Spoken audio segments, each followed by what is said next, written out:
Imagine a millionaire CEO, sitting down to a quiet dinner, thinking he's untouchable, until three identical 6-year-old boys walk up to his table with a letter that changes everything. What would you do if your past came knocking, revealing a secret you never saw coming? Noah Harris was accustomed to the controlled chaos of his daily life. At 38, he had achieved more than most could dream of, becoming a millionaire and a respected CEO whose decisions could shift entire industries overnight. His days were structured to the minute: meetings, phone calls, financial reports, and negotiations. There was rarely time for rest, and even when he sat down to dinner at his favorite upscale restaurant, his mind rarely switched off. Tonight, though, Noah decided to give himself a rare pause, just an hour perhaps, to simply enjoy good food in temporary silence.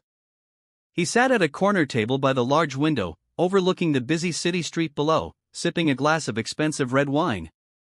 The evening was clear, and the lights of passing cars blurred slightly through the glass, creating a soothing rhythm.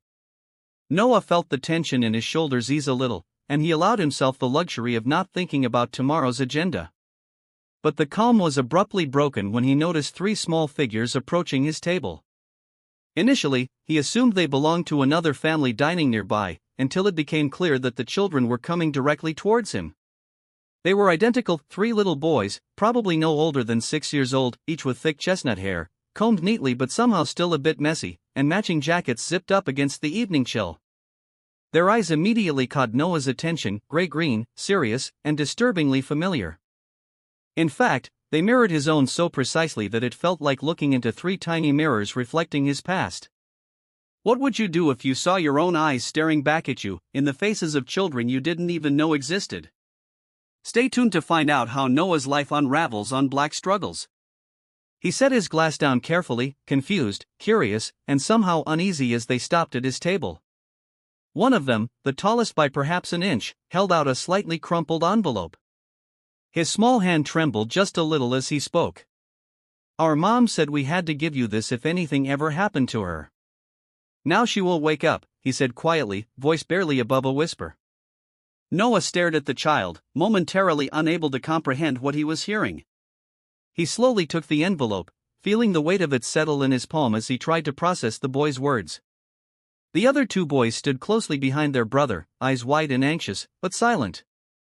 Noah felt the gazes of other diners beginning to turn their way, whispers rising gently around him, and an intense urge to protect these children even though he didn't fully understand who they were yet rose suddenly within him. "Sit down, please," he said softly, gesturing to the chairs around his table. The boys obeyed silently, shuffling awkwardly onto the oversized chairs, feet dangling above the polished wooden floor. Noah opened the letter carefully, his fingers strangely unsteady as he pulled out the neatly folded piece of paper. He recognized the handwriting immediately. His heart beat quick and painfully as he read, "Noah, if you're reading this, it means I'm no longer here. For 6 years, I've asked nothing of you, but now I must. These boys, they are your sons. They deserve to know their father, and you deserve to know them. I'm so sorry I kept them from you. Please forgive me. Jessica, Jessica." The name hit him harder than he could have anticipated. Memories flashed rapidly through his mind, her laugh, her gentle voice, the quiet moments they'd spent together 7 years ago. He had thought about her often, wondered why she'd suddenly vanished from his life, why his calls and messages had gone unanswered after his business trip overseas. Eventually, he'd convinced himself she had simply moved on without him. Now, sitting across from him were three identical reminders of the life he had missed, a life that had been hidden from him, suddenly unveiled by tragedy. The tallest boy shifted nervously in his chair, his small voice hesitant. "Mom told us you were strong, and that you might be scared, but she said we could trust you." Noah felt something deep within him fracture at those words. His throat tightened painfully, and he forced himself to breathe steadily. He knew what these children represented: responsibility, uncertainty, and an upheaval of everything he had meticulously controlled. But there was also something else, something powerful and instinctive, a sense of immediate protectiveness, a deep-rooted connection he couldn't deny. "What are your names?" he asked, gently folding the letter and placing it carefully into his jacket pocket. "I'm Logan," the tallest said, pointing to himself, then to his brothers. "That's Lucas, and that's Liam." Noah nodded slowly, repeating each name quietly to himself, already feeling their importance settle heavily on his heart. He realized, sitting in the soft light of the restaurant with three pairs of frightened eyes looking to him for answers, that his carefully managed life had just fundamentally changed. He didn't know how to be a father. He didn't know what tomorrow would bring. All he knew was that he wouldn't run from this, not this time, not from them. Because in their faces, he already saw pieces of himself he hadn't even known he was missing. Noah raised his hand, signaled for the check, and quietly spoke words he knew would reshape the rest of his life. "Come on," he said gently. "Let's get you home." The drive home felt unusually long, every mile stretching out in tense silence as Noah navigated the darkened streets toward his sprawling mansion. The boys sat quietly in the back seat, their eyes fixed on the windows, taking in the unfamiliar scenery. Occasionally, Noah caught glimpses of their pale reflections in the rearview mirror, three small faces blurred slightly by the city lights passing by. He wanted desperately to say something comforting, something reassuring, but he had no idea how to speak to children, especially ones who had just lost their mother. The weight of their grief filled the car, heavy and tangible, and he felt utterly unprepared. When they arrived at the gates of his estate, Noah watched through the mirror as the boy's eyes widened slightly, taking in the vastness of the property. The iron gate swung open, revealing the carefully manicured lawn and the imposing facade of the house. It looked beautiful but cold, grand but lifeless, a house, certainly, but never truly a home. For the first time, Noah felt strangely embarrassed by its emptiness.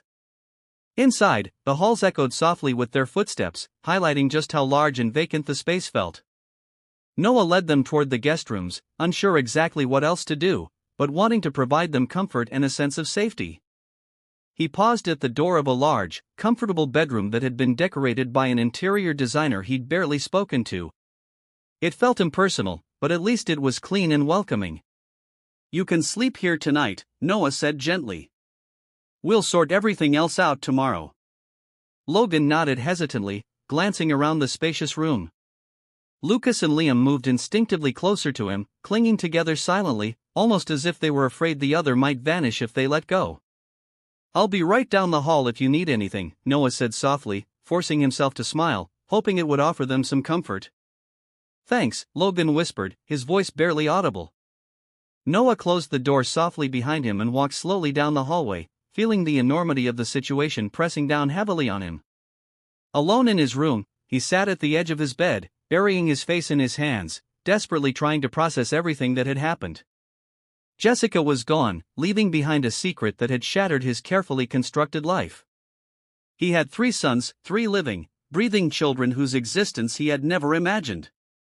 His phone buzzed angrily on the bedside table, work notifications lighting up one after another, demands from his assistant, unread emails piling up, but he ignored them. None of it seemed remotely important compared to the 3 frightened children sleeping just down the hall. For once in his life, Noah Harris was truly uncertain. Success, wealth, power, none of it had prepared him for this. He barely slept that night, tossing restlessly beneath heavy blankets until the first streaks of morning light slipped through the curtains.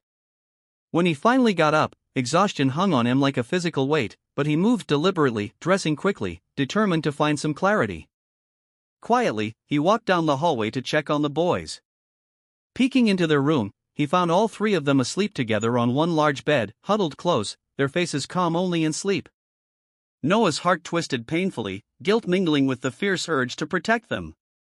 By mid-morning, representatives from social services arrived, explaining the harsh realities with clinical detachment: Jessica's sudden death from a brain aneurysm, no known relatives willing or able to take custody, and him listed informally but unmistakably as their father. The officials made it clear he had the legal right to relinquish custody. The idea briefly flickered through his mind, a momentary panic urging him to return to the simplicity and order of his previous life. But when Logan walked silently into the room, Lucas and Liam close behind, their small faces watching him carefully, all thoughts of retreat vanished. "They're mine," Noah said firmly, meeting the caseworker's gaze directly. "They stay here with me." After they left, Noah sat with the boys in the oversized kitchen, awkwardly preparing breakfast: eggs and toast, slightly burnt, coffee spilled onto the countertop. The boys didn't seem to notice or care. They ate quietly, occasionally glancing up at him as if unsure what to expect next. You're really our dad? Lucas asked suddenly, his voice small and tentative. Yes, Noah replied gently, the word feeling both strange and right. Your mom and I, we knew each other a long time ago. Liam looked at him, his eyes wide and vulnerable. Will she come back? Noah's heart clenched painfully, the innocence in the question breaking something deep inside him. He knelt down, meeting Liam's eyes directly, fighting back the tightness in his throat. No, Liam, he said softly, his voice barely steady. But I promise you're not alone. I'm here now, and I won't leave. They didn't speak much for the rest of the meal, but something shifted slightly between them, as if a tiny foundation of trust had begun to form. Noah knew this was just the beginning. A difficult, messy journey lay ahead. But sitting there, surrounded by 3 children whose very existence had upended everything he thought he knew about himself, Noah realized he had never been more afraid, nor more certain of anything in his life. He was their father, unprepared, but willing to learn, to fail, and to fight for them. Because for the first time, his life had meaning far beyond the cold definitions of success. The first week was chaos, not the loud, energetic chaos that came with playtime or laughter, but the quiet, unsettling kind that settles into every corner of a space where no one knows how to be themselves yet. Noah tried to maintain a routine, thinking structure would help. He created a schedule with meals, quiet time, activities, even movie nights. He hired a cook, a private tutor, and a child therapist, all with impressive credentials and calm, professional tones. He thought he was doing everything right. That's what he had always done in business: build systems, hire experts, solve problems. But these weren't problems. They were children, grieving, scared, overwhelmed children who had just lost their mother and been dropped into a world of glass staircases and silent elevators. Logan was the quietest. He didn't speak unless directly spoken to, and even then, only in short, clipped sentences. He took care of the other 2 like it was his job, helping them get dressed, tying their shoes, brushing crumbs off their clothes before meals. Lucas was the most inquisitive, always looking around, asking questions when he felt safe, and sometimes touching things just to see what they'd do. Liam cried at night, every night, sometimes quietly into his pillow, sometimes in soft sobs that echoed through the hallway. Noah tried to comfort him, but he wasn't sure how. He read online about night terrors, about trauma responses in children, but none of the advice prepared him for the moment Liam crawled into his room at 3 o'clock in the morning and curled up on the rug beside his bed without saying a word. Noah didn't move him. He just sat up in the dark, watching the small shape on the floor, and wondering how he had gotten so much of life wrong until now. The staff tried to help, but the boys didn't trust them. They weren't rude or disruptive, they were just distant, polite, quiet, too well behaved. That was the worst part. These were 6-year-old boys, and they were acting like guests afraid to be sent home. Noah began to realize he had built a palace, but not a place where children could live. One afternoon, he overheard Lucas whispering to Liam in their shared room, asking if they'd be moved to another house soon. Liam answered, maybe if we're really good, he'll keep us longer. The word struck Noah like a punch to the chest. That night, he dismissed the staff early. He cooked dinner himself, or tried to. Grilled cheese and soup, simple enough, but the kitchen filled with smoke, and the soup boiled over. The boys stood nearby, watching wide-eyed. Noah laughed a little helplessly and said, guess we're learning together. That made Lucas grin for the first time since arriving. After dinner, they sat on the living room floor, surrounded by crayons and paper. Noah joined them, drawing clumsy stick figures and asking questions about their favorite colors, animals, movies. It was the first time they responded without looking at each other for permission, small answers, simple exchanges, but real. Later, when he walked past their room to say goodnight, he saw all 3 boys curled up in one bed again, but this time they were talking softly and smiling. Logan looked up and, for the first time, spoke without being asked. Thanks for dinner, he said. Noah smiled, nodded, and said, anytime. He didn't sleep that night, but not because of anxiety. He lay awake, thinking about how much his life had changed in just a matter of days. He was exhausted, confused, and constantly second-guessing himself. But he also felt something new and unfamiliar, a kind of hope he hadn't felt in years. For the first time, success didn't mean dominance or power. It meant connection.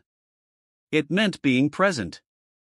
And he realized that if he wanted to be more than just a guardian, if he wanted to truly be their father, he had to stop trying to manage them like a project. He had to start showing up not just with rules and resources, but with heart. The next morning, he canceled 3 meetings and made pancakes. They were burnt on one side and raw in the middle, but the boys ate every bite and asked if he could try again the next day. He told them he would, and this time, he meant it. By the 4th week, things had begun to settle, at least on the surface. The boys no longer looked like strangers in the hallways of Noah's home. They started calling the rooms by name, instead of asking permission before entering them. There were signs of life everywhere: socks left on couches, cereal bowls abandoned on kitchen counters, crayon marks on the dining room table. Noah's pristine mansion was beginning to look like a place where children lived. And for the first time in his life, he didn't mind the mess. In fact, he welcomed it. But beneath the routines and new rhythms, there was still grief, raw, unpredictable, and quietly growing in corners no one wanted to step into. Noah could feel it most in Logan. The oldest of the 3, Logan had assumed the invisible role of protector from the moment they arrived. He watched over Lucas and Liam like it was his responsibility to keep them safe, to make sure nothing bad ever happened again. But the cost of that weight was beginning to show. One evening, after the twins had gone to bed, Noah found Logan sitting alone in the darkened hallway, his knees pulled up to his chest, eyes unfocused. When Noah sat beside him, the boy didn't flinch, but he didn't look at him either. "I was supposed to wake her up," Logan said quietly. But she didn't wake up. Noah didn't speak. He just listened. "I thought if I stayed quiet, took care of the boys, didn't cry, maybe she'd come back," Logan whispered. The words nearly broke Noah. He reached over and gently placed a hand on Logan's shoulder. "It's not your fault," he said. "None of this is your fault." Logan wiped his nose with his sleeve but didn't cry. He just nodded slowly, like maybe he didn't believe it yet, but wanted to. The next day, Noah called off work again. He canceled meetings, rescheduled calls, and told his assistant to stop filling his calendar with things that didn't matter. He packed up the boys, bought snacks and juice boxes, and drove them out to a nature preserve an hour away from the city. They spent the day walking along trails, skipping rocks across a lake, and sitting on the grass, eating crushed sandwiches, and laughing about how bad Noah was at throwing a frisbee. That day, something shifted. For the first time, the boys didn't feel like guests. They laughed freely, argued about silly things, and held Noah's hands without thinking twice. On the ride home, Lucas fell asleep against his shoulder, and Liam leaned his head on Noah's arm like it was the most natural thing in the world. Logan sat in the back, staring out the window, but before they pulled into the driveway, he said, "Thanks for today." Noah didn't respond right away. He just looked in the rearview mirror, caught Logan's eyes for a moment, and gave a quiet nod. Later that night, after the boys had gone to bed, Noah sat in his office, staring at an old framed photo of himself from a business magazine feature. He looked successful, sharp, in control. But now, it seemed hollow. He reached into his drawer and pulled out another photo, a printed screenshot from a video Jessica had sent him years ago, long before they lost touch. She was laughing in it, holding something just outside the frame. He wondered if it was one of the boys as a baby. He had missed so much: their first steps, first words, scraped knees, and birthday candles. And yet, here he was now, given a second chance. He didn't know how long it would take to earn their trust fully, or if he ever really could. But he knew this: he was no longer just a man with an empty house and a perfect resume. He was a father. And that meant showing up again and again, even when he didn't have the answers, even when he was scared, even when he failed. So, the next morning, when Logan hesitated at the breakfast table before sharing that he had a school project due soon, Noah didn't panic. He smiled and said, "Let's figure it out together." And when Liam asked if they could build a fort in the living room, Noah said yes, even though it meant rearranging half the furniture. And when Lucas spilled juice all over the rug, Noah didn't raise his voice. He knelt down, helped clean it, and asked if he wanted to help make more. They were learning each other slowly, through pancakes and park trips, through bedtime stories and messes, through tears that didn't need fixing, and silences that needed to be held. They weren't a perfect family. But for the first time, they were becoming a real one. By the 5th week, Noah had begun to fall into something resembling fatherhood, though he would never dare call it easy. Every day brought new lessons he hadn't prepared for in small, quiet moments that taught him more than any parenting book ever could. The boys were settling slowly but visibly. They laughed more. They fought sometimes, like brothers do. They stopped asking if they would be leaving soon. And when one of them called him dad for the first time accidentally, instinctively he didn't correct it. He just froze, heart pounding, unsure whether to acknowledge it or pretend it hadn't happened. But the truth was, it echoed in him for days. Despite progress at home, the outside world had started to push in. His name was still in headlines, some of them kind, others invasive and cruel. Tabloids speculated about the boy's mother, about his sudden disappearance from the business world, and what the scandal meant for investors. Friends from his past life reached out with mixed messages, some congratulatory, others warning him that he was throwing his career away. He ignored them, all of them. What he had now was not a scandal. It was a life, finally worth living. The boys had begun attending a small private school not far from their new home. It was quieter than the city schools, with more attention given to emotional needs, which Noah had insisted on. He spent time with their teachers, trying to understand how they were adjusting. Lucas was doing well, social, curious, quick to make friends. Liam was still quiet, shy, a little nervous, but more confident when he was with his brothers. Logan, however, was struggling in ways he didn't always know how to express. Noah got a call from the school one afternoon. Logan had gotten into a fight.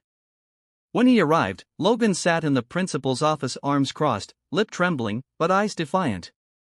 The story was simple: another student had made a cruel comment about not having a real family, and Logan had snapped. He didn't hit anyone, but he'd shouted and thrown his backpack. Noah didn't scold him. He didn't raise his voice. He just knelt beside his chair and asked quietly, "Did it hurt?" Logan's eyes welled up, and he nodded without speaking. Later, in the car, Noah didn't say much. He waited until they were halfway home before speaking. "You know, when I was a kid, I didn't have a dad either, not one who stayed. I used to get so mad, I didn't know what to do with it." Logan looked at him, surprised. "You, me?"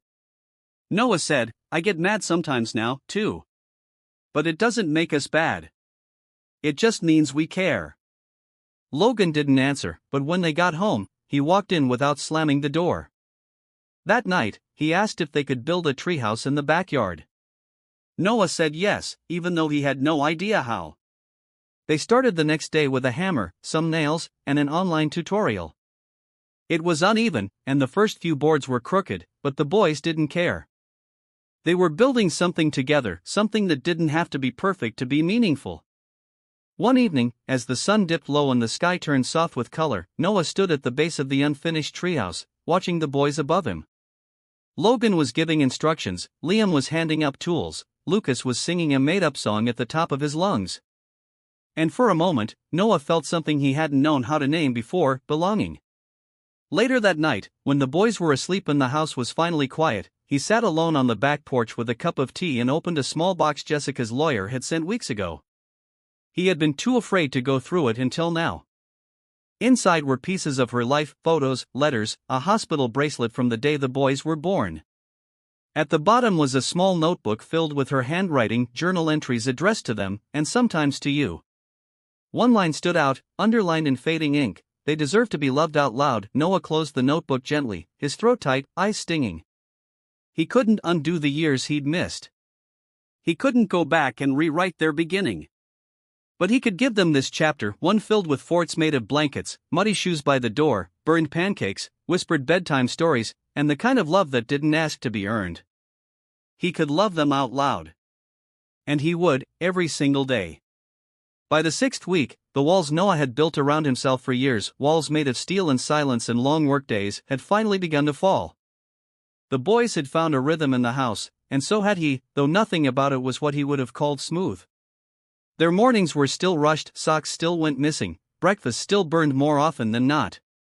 But there was laughter in the chaos, and it made everything feel alive in a way his home never had before. There were arguments, too, over toys, over snacks, over who got the last seat in the car. But even those arguments felt real, normal, like family. One evening, after a particularly long day of school runs and grocery errands and assembling IKEA furniture for Liam's new bookshelf, Noah found himself sitting on the living room floor, surrounded by toys, broken crayons, and the muffled sound of the boys playing upstairs. He leaned his head back against the couch and let out a long breath. His muscles ached, his shirt was stained, and he was fairly certain he hadn't had a full meal all day. But he felt at peace. And then his phone buzzed. At first, he ignored it, assuming it was another unwanted call from someone in his corporate circle trying to lure him back into a life he no longer wanted. But when he finally checked it, the screen lit up with a name he hadn't seen in years: Ethan Grant, one of his oldest business partners, a man who had once been closer to him than a brother, and who had now called him exactly 0 times since he left the company. He hesitated, then answered. Ethan's voice was casual at first, warm even, asking how Noah had been, how the boys were, how he was adjusting. But it didn't take long for the real purpose of the call to emerge. The board wanted him back. Investors were growing uneasy. The company wasn't the same without his leadership. And they needed a face to restore confidence. He could work remotely, he didn't need to be full-time, just visible, just present enough to settle the noise. Ethan called it a win-win. Noah felt something tighten in his chest. He listened politely. He asked questions. He gave vague answers, but inside, he felt himself splitting. There was a version of him that could easily say yes, the one that had always chosen work first. That version still knew how to speak the language of strategy and scale and quarterly projections. But the version sitting in that living room, surrounded by crayon drawings and sticky Lego bricks, was different. That version didn't want to go back. That version had found something better. After he hung up, he went upstairs. The boys were in pajamas, brushing teeth with more toothpaste on their faces than in their mouths. He sat on the floor in the hallway while they finished and, without fully meaning to, asked, "If I had to go back to work more, would you be okay?" Liam looked up first, wide-eyed. "Would you still make breakfast?" "Most days," Noah said. Lucas joined in. "What about the treehouse?" "I wouldn't miss that." Then Logan stepped out of the bathroom and leaned against the wall, his face unreadable for a moment. "Are you asking if we'd be okay, or if you'd be okay?" he said. Noah was stunned into silence, not because the question was unfair, but because it was true. He didn't answer that night. He just helped them into bed, pulled the blankets up to their chins, and sat with them until their breathing slowed. Logan didn't fall asleep right away. He lay staring at the ceiling for a while, then said, "We don't need you to be everywhere. We just need to know you'll come back." That sentence stayed with Noah long after the room had gone dark. The next morning, he called Ethan back and said, no, he didn't explain. He didn't make excuses. He just said he couldn't. And when Ethan tried to argue, Noah calmly ended the call and turned off the phone. That afternoon, he picked the boys up from school and took them out for ice cream even though it was a Wednesday and it was cold outside. They sat on a bench with their coats zipped up to their noses, laughing between bites, getting sticky chocolate on their gloves. Noah looked at them and knew he hadn't walked away from his life. He had finally walked into it. By the 7th week, Noah had grown into the shape of a father, not perfectly, not without fear, but with a quiet determination that surprised even himself. The boys had grown more confident in their routines, more expressive in their emotions, and more at ease with the man who had once been a stranger. The mansion that had once echoed with loneliness now echoed with footsteps and laughter, with Nerf darts stuck in corners and drawings taped to refrigerator doors. There was warmth in the chaos. And for the first time in years, Noah welcomed unpredictability. He no longer felt like he was simply filling a role. He was becoming someone new, someone softer and stronger at the same time. But with that comfort came something else, grief. It was no longer the kind of grief that came in sharp bursts, but a quieter, slower ache. The kind that showed up in small ways, like the way Liam still hesitated before saying Dad, or the way Logan sometimes stared at the door when he thought no one noticed, as if still expecting Jessica to walk through it. The boys didn't talk about their mother often, and Noah didn't push. He answered their questions honestly when they came, and he left space for silence when they didn't. But he knew there was more that needed to be said, things they were holding in because they were afraid that saying them out loud might break something. One rainy Saturday afternoon, Logan came to him with a box. It was small, made of faded cardboard, edges frayed, and Noah recognized it immediately as one of the boxes Jessica's lawyer had sent weeks ago. It had been buried in a closet with other belongings they hadn't known what to do with yet. Logan held it carefully, almost reverently. "Can we go through it?" he asked. "Together." Noah nodded, not trusting his voice. They sat on the floor in the living room, the rain tapping softly against the windows, and opened the box. Inside were pieces of Jessica's life, photos of her with the boys as babies, birthday cards, handwritten notes, a tiny stuffed rabbit that was missing an ear, and finally, a sealed envelope with Logan's name on it. His hands trembled slightly as he opened it. It wasn't long, just a few lines in her handwriting. Logan read it silently, lips moving, eyes blinking hard. When he was done, he handed the letter to Noah without a word, and Noah read it, too. Logan, I knew you'd be the strong one.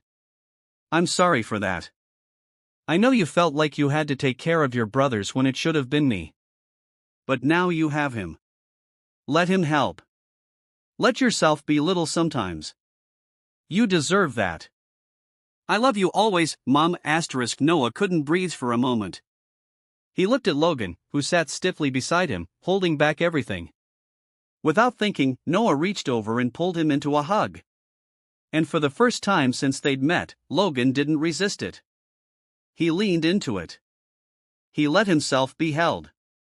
That night, Logan crawled into Noah's bed in the middle of the night, not because of a nightmare, but just because. Noah didn't ask why. He simply moved over and made space. In the morning, Logan was still asleep, curled under the blanket with his hand loosely gripping Noah's shirt. Noah lay still, watching him breathe, and thought about all the years he had missed, and all the years they still had ahead of them. Later that day, they went to the park not because it was planned or scheduled, but because the sun came out and the boys wanted to ride their bikes. Noah sat on a bench, coffee in hand, watching them fly past him, laughing, shouting each other's names. A woman sat down beside him, glancing at the boys. "Yours?" she asked with a smile. Noah looked at them, then nodded. "Yeah," he said. "They are." She smiled again, but he wasn't really looking at her anymore. He was watching Logan help Liam back onto his bike after he fell, watching Lucas race ahead and then loop back just to be sure his brothers were okay. They weren't perfect. They were still healing. But they were his. And for the first time, he didn't feel like he had to prove it. He just felt it, quiet, steady, and real. The 8th week didn't begin with anything extraordinary. There was no grand moment, no big decision, no shift in the weather to mark what was coming. It began with breakfast, pancakes a little too brown on the edges, orange juice in mismatched cups, and 3 boys fighting over who got the last strawberry. It was loud and messy and very much theirs. Noah stood at the stove in his pajamas, flipping the last pancake while half listening to the chaos behind him. A few months ago, the noise would have irritated him. Now, it was the sound of home. Later that day, Liam had a school performance. It wasn't anything elaborate, just a spring recital with songs and paper crowns and children waving at their parents in the crowd. Noah sat in the 3rd row, surrounded by other parents with phones raised, but his stayed in his pocket. He didn't want to see the moment through a screen. He wanted to remember it exactly as it was, Liam standing there, small and serious, mouthing the words to a song about sunshine and friendship, eyes searching the room until they landed on Noah, and then lighting up with a quiet, shy smile. It was just one look, a flicker, but it was everything. Afterward, Noah took all 3 boys out for ice cream even though it wasn't planned, and even though it was already getting late. They sat on a bench outside the shop, wiping sticky fingers on napkins and arguing about whose cone was the biggest. Lucas, as always, insisted his was smaller, even when it wasn't. Logan said nothing, but he kept sneaking glances at Noah in a way that meant something was building. On the drive home, it came out. "I found another letter," Logan said from the back seat. "From Mom. It's for you." Noah glanced in the mirror, surprised, but said nothing. When they got home, Logan handed him the envelope. The boys ran off to their room, leaving Noah alone with the letter. He sat on the edge of the couch, slowly tearing it open, already bracing himself. The handwriting was familiar, flowing, calm. Noah, if you're reading this, I guess the universe decided it was time. I hope the boys are okay. I hope they're safe. I hope they've laughed since I left. I hope you've forgiven me.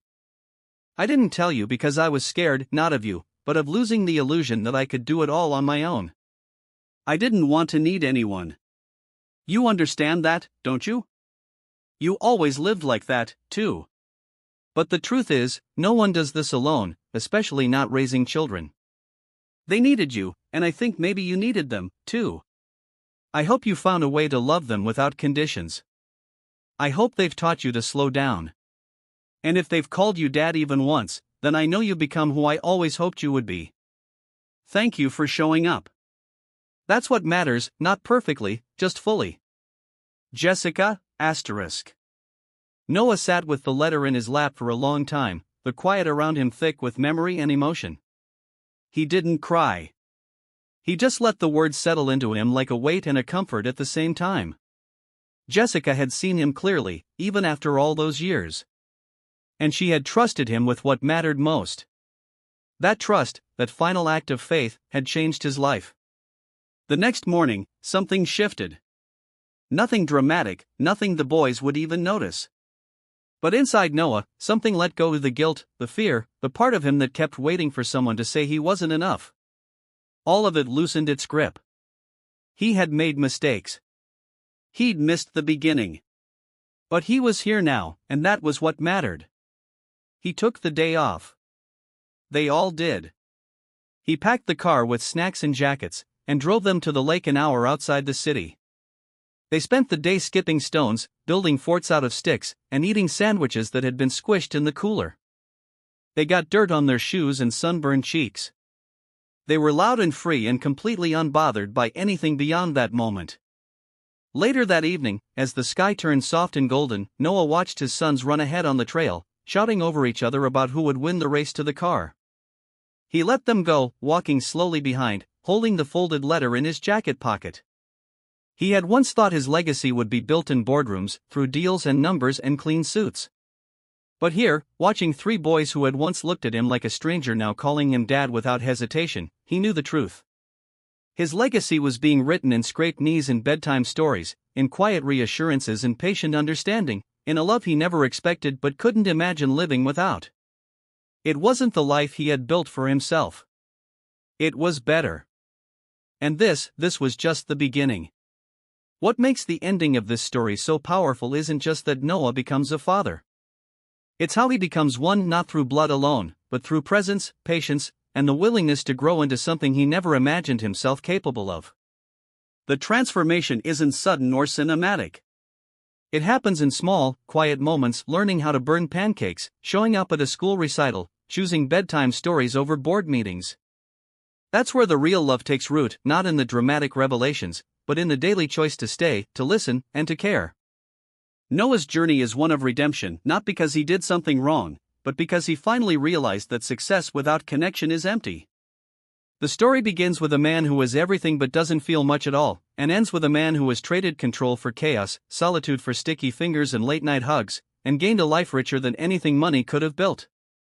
The happy ending doesn't come because everything is perfect. It comes because it's real. And in a world where people are often too afraid to choose love after loss, or too busy to pause for what matters, Noah chooses to show up again and again. That's the kind of ending that stays with you, because it's not really an ending at all. It's a beginning, one built on heart, healing, and the beautiful, messy truth of family. If this story touched you in any way, share your thoughts in the comments below, and don't forget to like and subscribe to Black Struggles to help us preserve these beautiful moments in a fast-paced world. We'll see you again on the next journey.